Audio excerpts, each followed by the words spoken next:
All right, thanks so much for having me. It's great to be here.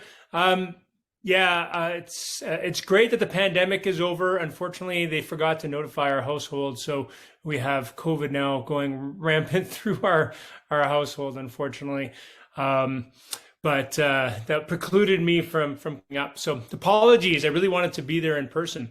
So let's go right into the slides. I decided to kind of try and make this fun by turning it into a quiz show. So 15 questions here. You can self-score at home and decide how you do on this quiz, how much you know about COP. Um, so uh, just a little bit about COP.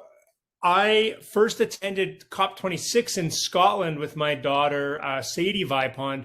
And Sadie is a climate activist in her own right. She's actually one of 15 litigants that's suing the federal government for a science-based climate response. It's not a lawsuit for money. It's a lawsuit for good policy. And they just won their appeal. It was rejected from the courts about 2 years ago. They just won their appeal about a month and a half ago, and they're going to be going on to litigate this in court soon. So I was supporting her through COP26. She was the attendee. I was just the chaperone. Last year in Sharm el Sheikh, I was my first real true COP where I had a badge and attended there. And then this year, or I guess a couple months ago, I was lucky enough to go to Dubai to be a part of that COP. And so that's what I'm going to be talking about today is all the adventures that we had and what I discovered. So just a little bit of conflict of interest. I fully divested from fossil fuel companies. I do have, a retirement savings plan that's invested in only renewable energy. A lot of them are invested here in Alberta. I'll let you guys decide whether that's a true conflict of interest or if I'm just walking the walk. I think it's important to be aware of your financial choices. So let's go into the quiz. Question number one, what is the Conference of the Parties? So is it a trade show? Is it global negotiations? Is it a bunch of parties and some networking, or a greenwashing extravaganza? So I'll let you guys think about what your answer to this would be.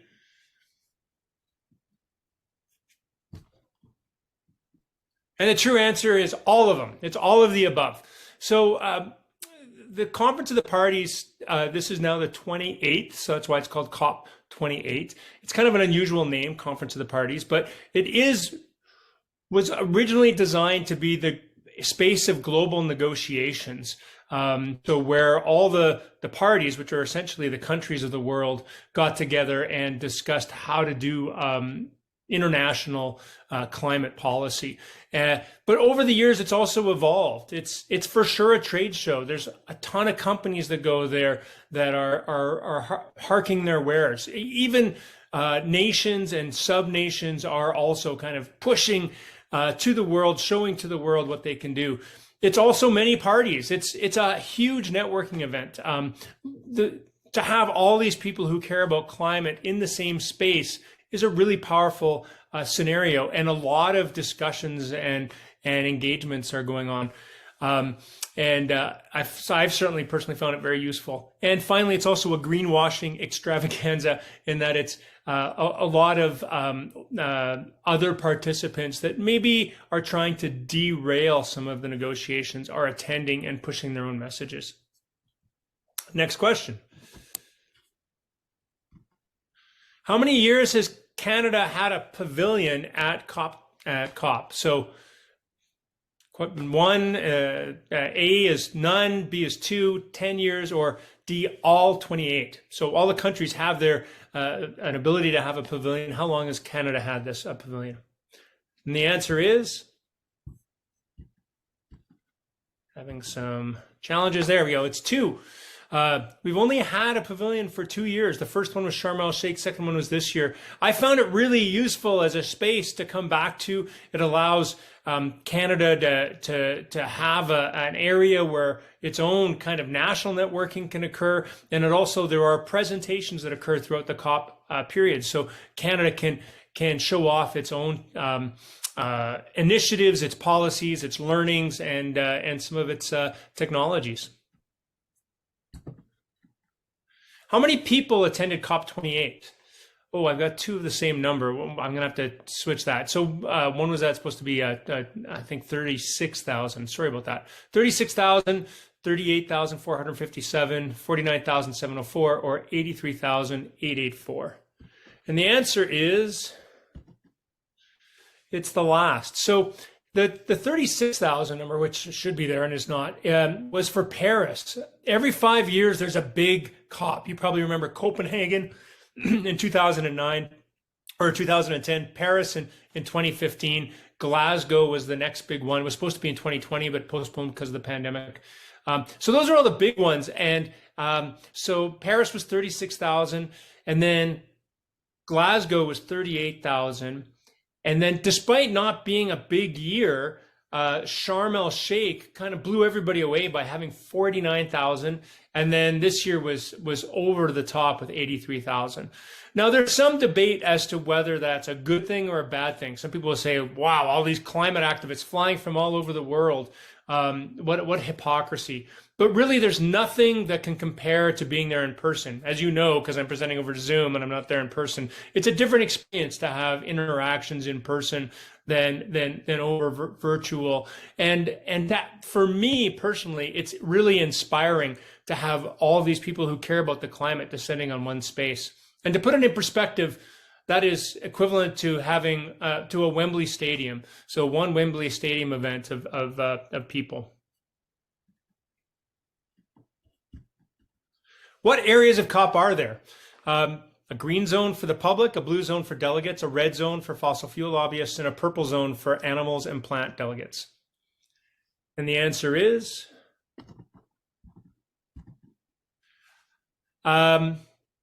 there's two zones. There's a green zone for the public and a blue zone for the delegates. I think there should be a purple zone. I think it's shameful that we're talking about all these things, and some of the organisms that have most to have repercussions from our discussions aren't there. The green zone is where I spent my time with Sadie in 2021, because we didn't actually have passes. If you have a accreditation, you can get a pass for the blue zone, and that's where a lot of the moving and shaking goes on. But even the green zone in and of itself is pretty interesting place, with lots of presentations going on. That's kind of where a lot of that trade show happens. How many years in a row will COPs be held in authoritarian states? 1, 2, 3, or they never do that. That'd be undemocratic. So the answer is 3. If you think about it, Sharm el Sheikh in Egypt is a military dictatorship. The UAE is run fully by the Sultanate, and that is unequivocally a petrostate. And then next year is going to be in Azerbaijan, which is also defined as a authoritarian petrostate. And I don't think that this is unaccidental. The way that they choose the location is it's supposed to move from geography to geography. So, there's the Western Europe, Eastern Europe, Africa, Asia, North, I think it's actually defined as Latin America, and then Australia and Oceania. And so they could not find a location in Eastern Europe aside from Azerbaijan, because Russia kept putting up vetoes on any of the other choices. And so it ended up there. But it's really worrisome that at a time where we really need to move things forward, it's becoming increasingly hard to find a non-petrostate to host this. What other position does Sultan Al Jaber hold other than the COP28 president? Head of the Abu Dhabi National Oil Company, Minister of Industry and Technology for Abu Dhabi, President of the Abu Dhabi Future Energy Company, or the winner of the 2008 Olympic silver in high jump? What you think about that? The answer is the first 3. This was really controversial because it seemed an incredible conflict of interest. How can somebody who is the head of an oil company host a climate conference. Just to put things in perspective, the Abu Dhabi Future Energy Company is the UAE's renewable energy corporation. So there is that, but the UAE has plans to increase its oil and gas production over the next decade. And how is that compatible with a functional climate? There was no end of debate on this. How many oil and gas lobbyists attended COP28? A, none, that'd be a conflict of interest. B, 503, C, 636, or D, 2,456. The right answer is the last one. 503 is the number that attended the COP26 in Glasgow. 636, which was considered a very high number at the time in Sharm el-Sheikh 2 years ago, and then last year a quadrupling of that. I think that goes to show how worried they are that the narrative is increasingly becoming that fossil fuels are indeed the source of our anthropogenic climate heating, and that we do need to curb those. And so they're going all out in order to prevent that message from getting out. What is the main civil society organization at COP? Climate Action Network, the Climate Kickassers, the Canadian Association of Petroleum Producers, or D, civil society is not allowed through the gates? The answer is the Climate Action Network. This is an international network of different climate organizations across the world. In Canada, it's known as CANRAC, and that's Climate Action Network Réseau Action Climatique. So having the French in there. And the CANRAC organization is actually comprised of a number of different organizations. And one of those is the organization which I'm the past president of, which is the Canadian Association of Physicians for the Environment. And so they're very involved in pushing a lot of the narratives that you see. So for instance, in Sharm el-Sheikh last year, the Climate Action Network's main focus was to get a loss and damage fund through the door. Last year in Dubai, the main effort was to get some wording on fossil fuel decline into the text of the agreement, and that certainly occurred as well. Although maybe not as strong as we had hoped, and with a bunch of loopholes, it's still the first time that fossil fuel decline has been mentioned in a COP agreement. Which prominent Canadian politicians attended COP28? Daniel Smith, Scott Moe, Justin Trudeau, and Stephen Guilbeault. The answer is these three. Justin Trudeau has attended COPs in the past. He did not attend this one. There were, Biden didn't even attend this one. So in a lot of ways, it was sad to see some of those big names not there. And certainly, the general feeling is Smith and Moe did not attend in order to further the climate negotiations, but in order to impede those climate negotiations and distract from the efforts to decrease fossil fuels. And of course, Stephen Guilbeault made some very key announcements at COP28, including reaffirming our pledge to decrease methane emissions, as well as introducing the fossil fuel emissions cap.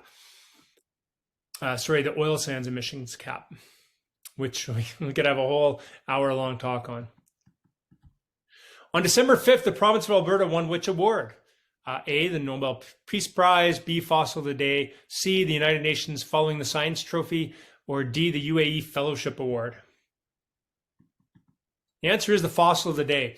That organization, the Climate Action Network, hosts a different Fossil of the Day. It's awarded to whichever of the parties has done the most to impede action on climate.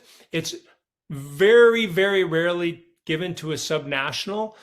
But at this one, thanks to a lot of the advocacy by CanRac from Canada, Alberta was nominated in particular because of its attendance at COP, which was implicitly for derailing some of the negotiations, and of course the renewable energy moratorium, which was announced in August. So yeah, bully for us. Canadian Oil and Gas purchased a pavilion at COP28 under which moniker? The Canadian Oil and Gas Pavilion, the Clean Resource Innovation Network, the Unicorn Farts and Fairy Dust Pavilion, or the Carbon Sequestration and Net Zero Celebration Pavilion? And the answer is B. The other three are probably more accurate. Certainly there is a ton of debate as to whether carbon capture and storage is a viable solution. And generally from the academics, the feeling is that there is no way that we can do this at the scale with the technology that we have due to cost and due to technology limitations. Also, it's important to remember that when we extract oil from the ground and produce it, only 20% of the emissions come from that processing, that extraction. That 80% of those emissions come from the combustion of those fossil fuels, and we have no plan to be doing carbon sequestration and storage for those. And so that's why I've kind of in cheek dubbed net zero and carbon sequestration as the new unicorn farts and fairy dust. I think it's very interesting to note that the words Canadian or oil and gas are not in the words Clean Resource Innovation Network, and I think that was very intentional. When was the first COP climate conference to have a health day? So COP1 at the beginning in Berlin, COP12 in Montreal, COP21 in Paris, or COP28 in Dubai? Kind of gave away the answer to this in the blurb on my talk, but of course, it was this year or last year was the first time that health was ever evoked at a climate conference. I think this is really important. I mean, I'm a little biased. I'm the past president of CAPE and I'm a physician. But for me, and I think for a lot of people, health is an important framing for the climate discussion because it actually is that connection between what's happening in the atmosphere and in the oceans and us personally. The framing about talking about polar bears and frogs and forests dying off hasn't really impacted any of our behaviors because, you know, relatively selfish species, we care a lot about ourselves. And health is that connection between those things and those that we love, ourselves and our children and our spouses. Who are the key players in health and climate? CAPE and CMA, so CAPE being the Canadian Association of Physicians for the Environment and the CMA being the Canadian Medical Association. B, the WHO, not the band. C, the Global Climate and Health Alliance, and D, the Rockefeller Foundation and Wellcome Trust. So the answer is all of the above. CAPE had 3 delegates on the ground at COP. And the Canadian Medical Association had 2. The Canadian Medical Association's president, Dr. Kathleen Ross, was there, and she was a powerful voice there. And it was exciting to see the CMA wading into the space. And it has been designated a priority for that organization. The WHO, of course, has been vocal on this from the beginning.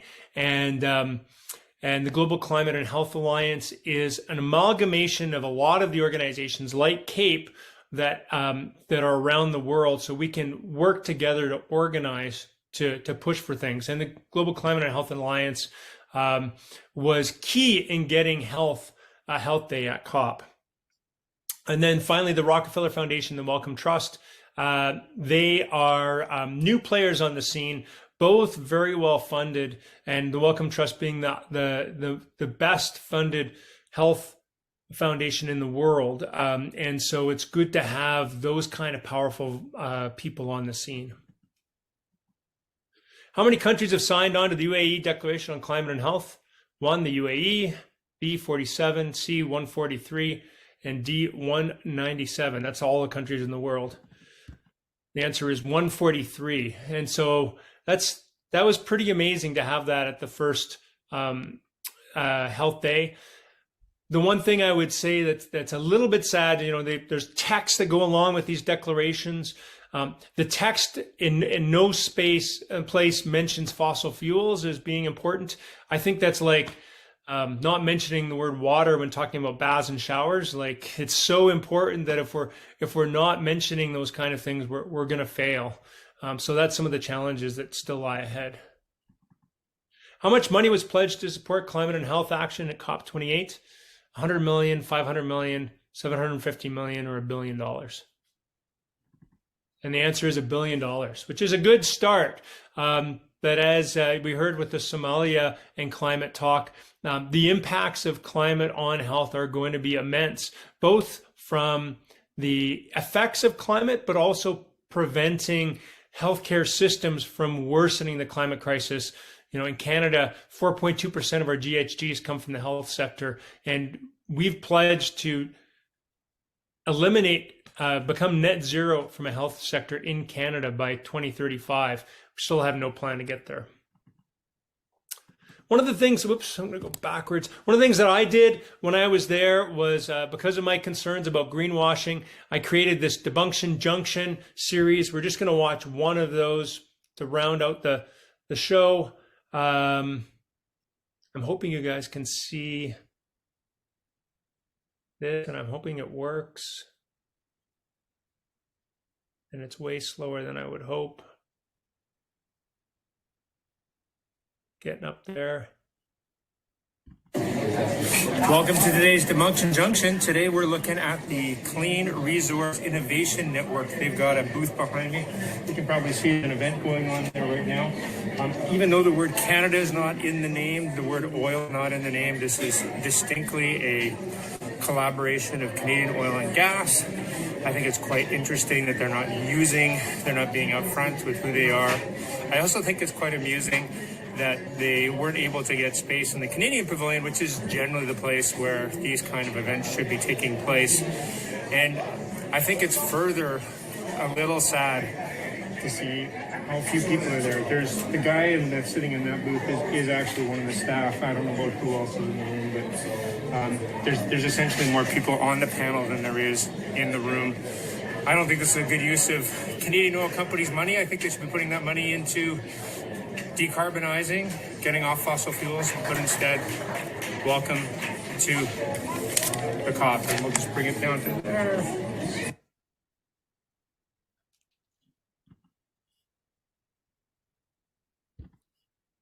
And that's the end of our show. There's some of my ways of getting in touch with me. I think I have about 5 minutes for questions. Oh, just a quick note on this photo. I brought this beach ball so that the medical students would have a prop for their actions. You can have these civil society actions during COP. You have to apply for them in advance. They're only allowed in specific locations. Media are allowed. And so it's a good time to put on your scrub top and your white coat and your stethoscope and do some global resuscitation. We did CPR on the globe. And one of the official photographers snapped this shot of me as I was carrying it from place to place. So it's kind of neat to have that.